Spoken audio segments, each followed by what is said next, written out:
Hello friends, ఈరోజు XL వీడియోలో వచ్చేసి మనం చెప్పుకోబోయే షార్ట్ కట్స్ ఏంటి అంటే ఇక్కడ షార్ట్ కట్స్ ఉన్నాయి కదండి.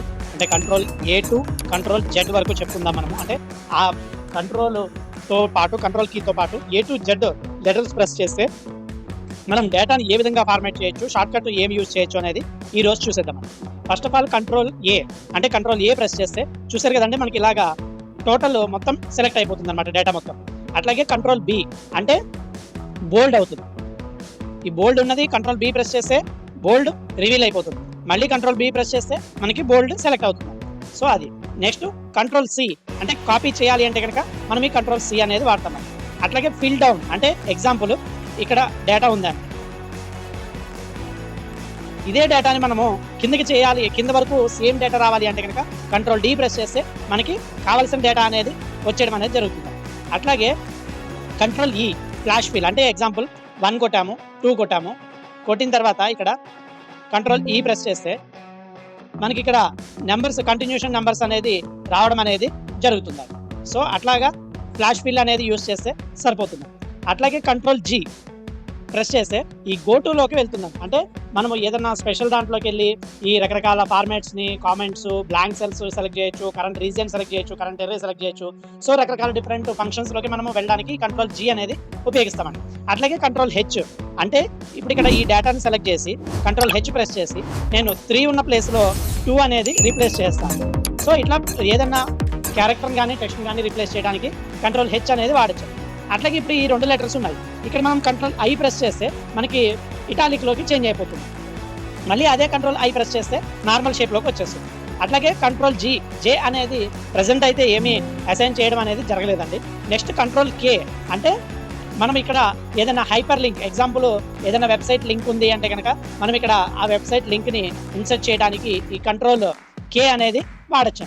అట్లాగే కంట్రోల్ ఎల్ ప్రెస్ చేస్తే మనకి ఇక్కడ టేబుల్ మొత్తం సెలెక్ట్ అయ్యి క్రియేట్ టేబుల్ అనేది ఒక క్రియేట్ అవుతుండడం అనేది జరుగుతుందండి.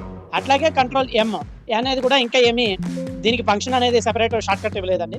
కంట్రోల్ ఎన్ ప్రెస్ చేస్తే కనుక మనకి ఇట్లా న్యూ వర్క్ షీట్ అనేది, న్యూ వర్క్ బుక్ అనేది ఓపెన్ అయిపోవడం అనేది జరుగుతుంది. అట్లాగే కంట్రోల్ ఓ అని అంటే మనం ఏదైనా ఫైల్ ఇందులోది ఓపెన్ చేయాలి అంటే కనుక మనము కంట్రోల్ ఓ అనేది యూజ్ చేస్తాం.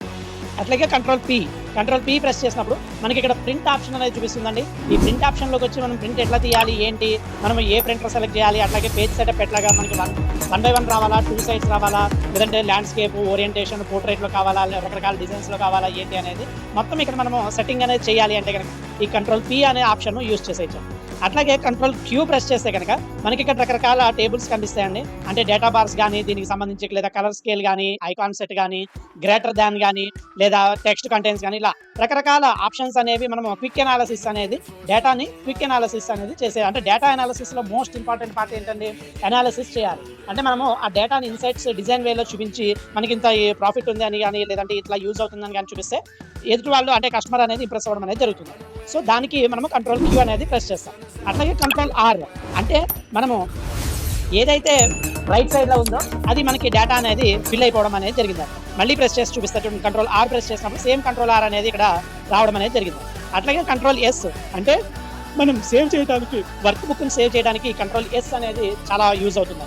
అట్లాగే కంట్రోల్ టీ అని ప్రెస్ చేస్తే మనకి ఇక్కడ టేబుల్ మొత్తం సెలెక్ట్ అయ్యి టేబుల్ క్రియేట్ అయిపోతుంది, అంటే ఒక మంచి డిజైన్ లుక్లోకి తయారవుతుంది. అట్లాగే ఇప్పుడు ఈ 2 కాలమ్స్, 2 సెల్స్ ఉన్నాయి. కంట్రోల్ యూ ప్రెస్ చేస్తే కనుక మనకి ఇక్కడ అండర్లైన్ అనేది రావడం అనేది జరిగింది. మళ్ళీ కంట్రోల్ యూ ప్రెస్ చేస్తే అండర్లైన్ అనేది లీవ్ అయిపోవడం జరుగుతుంది. అట్లాగే కంట్రోల్ వి అంటే ఇక్కడ కంట్రోల్ సి కొడితే కాపీ అవుతుంది, కంట్రోల్ బి కొడితే పేస్ట్ అవుతుంది. సో అది ఈ షార్ట్ కట్ వచ్చేసి. అట్లాగే కంట్రోల్ డబ్ల్యూ అంటే ఈ విండో క్లోజ్ అయిపోతుంది, అంటే ఇక్కడ మనకి సేవ్ చేసేసిన తర్వాత అది ఆటోమేటిక్గా క్లోజ్ అయిపోవడం అనేది జరుగుతుంది. అట్లాగే కంట్రోల్ ఎక్స్ అంటే మనం ఇక్కడ కంట్రోల్ ఎక్స్ కొడితే ఇక్కడ డైరెక్ట్ ఆ టెక్స్ట్ అనేది వేరే సెల్లో పేస్ట్ చేసుకోవాలి, అంటే అక్కడ తీసేసి పేస్ట్ చేయాలి అంటే ఇక్కడ ఈ కంట్రోల్ ఎక్స్ అనేది వాడతాం. అట్లాగే కంట్రోల్ వై అంటే కంట్రోల్ జెడ్, కంట్రోల్ వై మనం మ్యాక్సిమం యూస్ చేస్తామండి. ఇప్పుడు చూడండి, నేను కంట్రోల్ వై ప్రెస్ చేశాను అనుకోండి, ఇందాక కట్ చేసి ఇక్కడ పేస్ట్ చేసింది వచ్చింది. అట్లాగే కంట్రోల్ జెడ్ ప్రెస్ చేశాను అనుకోండి, యాజ్ యూజువల్ రీడూ అయిపోతుంది. సో ఈ రీడూకి అండూకి మనం ఈ కంట్రోల్ జెడ్ అనేది యూజ్ చేయడం అనేది జరుగుతుంది. సో ఇలాగా మనము కంట్రోల్ ఆప్షన్ యూజ్ చేసి, కంట్రోల్ కీ అనేది యూజ్ చేసి, plus A to Z alphabetical letters తోటి ఈ షార్ట్ కట్ వేలో మనం డేటాని చాలా ఈజీగా ఫార్మేట్ చేసేయచ్చు. సో ఇదండి ఇవాళ వీడియో వచ్చేసి. ఈ వీడియో కనుక మీకు నచ్చినట్లయితే లైక్ చేయండి, షేర్ చేయండి, అలాగే నా ఛానల్ సబ్స్క్రైబ్ చేయండి. Thank you for watching.